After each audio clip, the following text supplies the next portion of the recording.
ഇടുക്കി ജില്ലയിലെ കുറുവൻ മലയെയും കുറുത്തിമലയെയും തമ്മിൽ ബന്ധിപ്പിച്ച് പെരിയാർ നദിക്ക് കുറുകെ നിർമ്മിച്ച അണക്കെട്ടാണ് ഇടുക്കി അണക്കെട്ട്.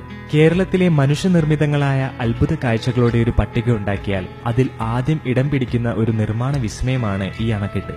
ഇന്ത്യയിലെ തന്നെ മറ്റു ഡാമുകളിൽ നിന്നും ഇടുക്കി ഡാമിനെ വേറിട്ടു നിർത്തുന്ന നിരവധി കാര്യങ്ങളുണ്ട്. ആ കാര്യങ്ങൾ പറയുന്നതിനു മുൻപ് ഇടുക്കി ഡാമിന്റെ ചരിത്രകഥ പറഞ്ഞു തുടങ്ങാം. ഇടുക്കി അണക്കെട്ടിന്റെ ചരിത്രം പറയുമ്പോൾ ഒരിക്കലും മറക്കാൻ പാടില്ലാത്ത പേരാണ് കരുവെള്ളയാൻ കൊലുമ്പൻ എന്ന ആദിവാസി മൂപ്പന്റെ പേര്. ഇടുക്കി അണക്കെട്ടിന് സ്ഥാനം കാണിച്ചു കൊടുത്ത ആളായിട്ടാണ് കൊലുമ്പനെ ചരിത്രം ആദരിക്കുന്നത്. കൊലുമ്പനോടുള്ള ആദര സൂചകമായി അണക്കെട്ടിന്റെ കവാടത്തിൽ അദ്ദേഹത്തിന്റെ പ്രതിമ സ്ഥാപിച്ചിട്ടുണ്ട്. ശ്രീ തോമസ് എർട്ടാറ്റി എന്ന എസ്റ്റേറ്റ് സൂപ്രണ്ട് ഇടുക്കിയിലെ ഒരു ഘോരവനത്തിൽ വെച്ച് കൊലുമ്പനെ കണ്ടുമുട്ടിയതോടെയാണ് ഇടുക്കി അണക്കെട്ടിന്റെ ചരിത്രം ആരംഭിക്കുന്നത്. കാട് നല്ല പരിചയമുള്ള കൊലുമ്പൻ തോമസിനെ കാട്ടുപ്രദേശങ്ങളെല്ലാം കാണിച്ചു. ആ യാത്രയിലാണ് കുറുവൻ കുറുത്തി മലയിടുക്കും കൊലുമ്പൻ തോമസിന് കാണിച്ചു കൊടുത്തത്. മാത്രമല്ല, കുറുവന്റെയും കുറുത്തിയുടെയും പ്രണയകഥയും അവർ രണ്ട് മലകളായി മാറിയതിന്റെയും കഥകൾ കൊലുമ്പൻ തോമസിന് പറഞ്ഞുകൊടുത്തു. മലയിടുക്കുകളിലൂടെ ഒഴുകുന്ന നദി തോമസിനെ വല്ലാതെ ആകർഷിപ്പിച്ചു. അവിടെ ഒരു അണക്കെട്ട് കെട്ടിയാൽ നല്ലതായിരിക്കുമെന്ന് തോമസിന് തോന്നി. 1932 അണക്കെട്ട് നിർമ്മിക്കുന്നതുമായി ബന്ധപ്പെട്ട ഒരു റിപ്പോർട്ട് അനുജന്റെ സഹായത്തോടെ തിരുവിതാംകൂർ സർക്കാരിന് WJ ജോൺ എന്ന ബ്രിട്ടീഷ് എഞ്ചിനീയർ സമർപ്പിച്ചതോടെയാണ് ഇവിടെ അണക്കെട്ട് നിർമ്മിക്കാനുള്ള ശ്രമങ്ങൾ ആരംഭിക്കുന്നത്.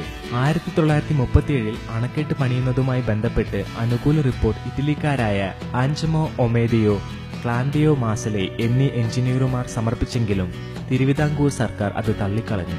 പിന്നീട് സ്വാതന്ത്ര്യലബ്ധിക്കും കേരളപ്പിറവിക്കും ശേഷം 1961 അണക്കെട്ട് നിർമ്മിക്കാനുള്ള ശ്രമങ്ങൾ ആരംഭിച്ചത്. 1963 പദ്ധതിക്ക് കേന്ദ്ര ആസൂത്രണ കമ്മീഷന്റെ അംഗീകാരം ലഭിച്ചു. അങ്ങനെ 1967 ഫെബ്രുവരി മാസത്തിൽ അന്നത്തെ പ്രധാനമന്ത്രി ഇന്ദിരാഗാന്ധി അണക്കെട്ട് ഉദ്ഘാടനം ചെയ്തപ്പോൾ അത് ഇന്ത്യയുടെ അണക്കെട്ടുകളുടെ കാര്യത്തിൽ ഒരു നാഴികക്കല്ലായി മാറുകയായിരുന്നു. ഏഷ്യയിലെ ആദ്യത്തെ ആർച്ച് ഡാം, ഇന്ത്യയിലെ ഏറ്റവും വലിയ ഭൂഗർഭ വൈദ്യുതി പദ്ധതി തുടങ്ങിയ റെക്കോർഡുകൾ മലയാളികളുടെ അഭിമാനമായ ഈ ഇടുക്കി ഡാമിന് സ്വന്തമാണ്. 60 ചതുരശ്ര കിലോമീറ്റർ വ്യാപിച്ചു കിടക്കുന്ന ജലസംഭരണിയാണ് ഡാമിനുള്ളത്. ഈ ജലസംഭരണിയാണ് ഡാമിന് കൂടുതൽ ചാരുത നൽകുന്നത്.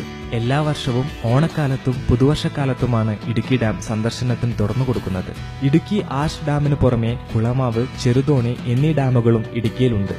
കുളമാവ് ഡാമിനും ചെറുതോണിക്കുമിടയിൽ ഉല്ലാസയാത്രയ്ക്ക് ബോട്ടുകൾ ലഭ്യമാണ്. കുളമാവിനടുത്തായി മൂലമറ്റത്താണ് ഭൂഗർഭ പവർ സ്റ്റേഷൻ സ്ഥിതി ചെയ്യുന്നത്. ഇടുക്കിയിലെ ഇരട്ടയാർ അണക്കെട്ടിൽ വെള്ളം നിറയുമ്പോൾ തുറന്നുവിടാനായി നിർമ്മിച്ച തുരങ്കമാണ് അഞ്ചുരുളി തുരങ്കം. ഇതിലൂടെ ഇടുക്കി അണക്കെട്ടിലേക്ക് വെള്ളം പതിക്കുന്നു. അതുകൊണ്ട് ഇടുക്കി ഡാമിന്റെ തുടക്കം അഞ്ചുരുളിയിൽ നിന്നാണെന്ന് പറയാം.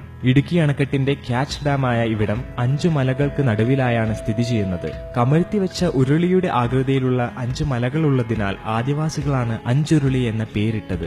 ഇടുക്കിയിലെ കട്ടപ്പനയ്ക്കടുത്തുള്ള കാഞ്ചിയാർ ഗ്രാമത്തിൽ നിന്നും 3 കിലോമീറ്റർ അകലെയായാണ് അഞ്ചുരുളി സ്ഥിതി ചെയ്യുന്നത്. കോട്ടയം കട്ടപ്പന റോഡിലായി സ്ഥിതി ചെയ്യുന്ന ഈ സ്ഥലത്തേക്ക് കട്ടപ്പനയിൽ നിന്നും 9 കിലോമീറ്റർ ദൂരമുണ്ട്.